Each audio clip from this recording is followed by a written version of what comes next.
আমি মনে করি মুস্তাফিজকে আইপিএল ডেকে নিয়ে যে অপমানটা করেছে এটা আমাদের জাতিকে অপমান করা হয়েছে।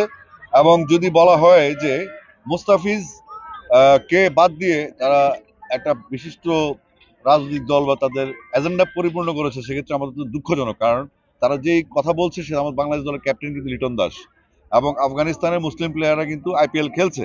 তো সুতরাং বলা যাচ্ছে, বোঝা যাচ্ছে জিনিসটা আসলে ধর্মীয় কোনো ইস্যু না।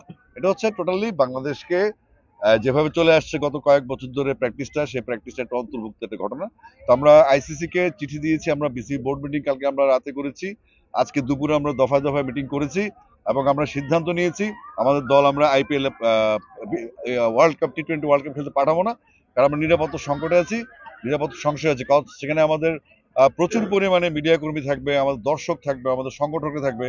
তো তাদের নিরাপত্তা একটা ইস্যু, এবং বাংলাদেশ থেকে বহু সন্ত্রাসী এখন ইন্ডিয়াতে পালিয়ে আছে। তো সেটা আমাদের জন্য নিরাপত্তার জন্য হুমকির কারণ। সাপোর্টার্স কখন কিভাবে হয়ে যায় আমরা জানি না।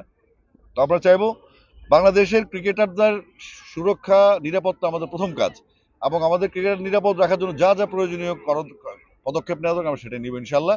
এবং আমরা আশা করছি না, আমরা কোনো ভেন্যুর কথা বলছি না, আমরা চাচ্ছি ইন্ডিয়া আমরা যাব না, তারপরে ভেন্যু যদি আইসিসি ঠিক করে যে বাংলাদেশে খেলা হবে বা শ্রীলঙ্কায় খেলা হবে সেটা অন্য ব্যাপার, কিন্তু ভারত না যাওয়ার সিদ্ধান্ত আমরা নিয়েছি, কারণ আমরা নিরাপত্তা বোধ করছি না।